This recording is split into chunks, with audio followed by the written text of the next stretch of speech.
सबसे पहले अर्ध अंडाकार आकृति हमको बनाना होगी, जो इस प्रकार हमें दिखाई देगी। इस अंडाकार आकृति के राइट हैंड साइड पर हम एक लंबी बेलनाकार आकृति को बनाएंगे।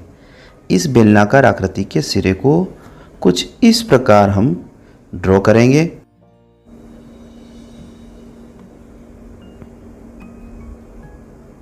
अब इस बेलनाकार आकृति के सेंटर में एक नलिका ट्यूब बनाएंगे। यह नलिकाएं आगे जाकर अलग अलग ब्रांचेस में बढ़ जाती हैं। कुछ ब्रांचेस मूत्राशय ब्लैडर से आती हैं, कुछ ब्रांचेस जो ग्लैंड्स होती हैं वहाँ से मिली हुई होती है, और बची हुई जो मुख्य ब्रांच होती है, जो मुख्य नली होती है, वो आगे चलकर टेस्टिस के अंदर मिल जाती है, जिसे हम वृषण कहते हैं। तो हम एक ब्लैडर बनाएंगे जो एक अंडाकार आकृति का सबसे ऊपरी सिरे पर बनाया जाएगा।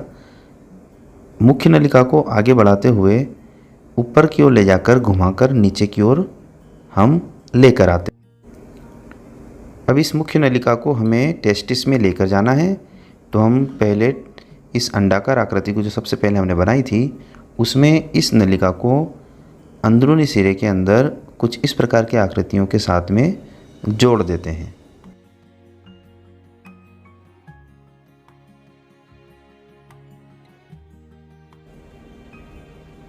अब हम शेष नली को भी कुछ इस प्रकार जोड़ देंगे।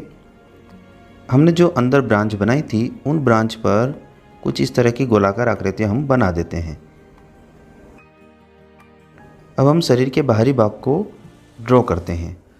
हमने जो बेलनाकार आकृति बनाई है, उसके अंदर नलिका के ऊपरी भाग पर मांसल संरचनाएं होती है, उस पर हम कुछ इस प्रकार की आकृति को ड्रॉ करते हैं। अब एक मूत्र नलिका यूरेटर जो मूत्राशय ब्लैडर में खुलती है, उस नलिका को हम बनाते हैं। इस प्रकार बनकर तैयार होता है नर जनन तंत्र का डायग्राम। अब बात करते हैं इसके नामांकन की।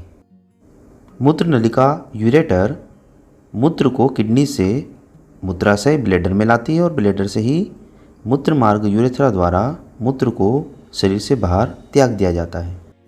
मानव में नर जनन कोशिका, जिसे हम शुक्राणु स्पर्म कहते हैं, इसका निर्माण वृषण टेस्टिस में होता है। वृषण के कार्य। वृषण उदर गुहा के बाहर वृषण कोश में स्थित होते हैं। वृषण टेस्टोस्टेरोन हार्मोन का उत्पादन व स्त्रावन करते हैं, और टेस्टोस्टेरोन लड़कों में यौनावस्था के लक्षणों का भी नियंत्रण करते हैं।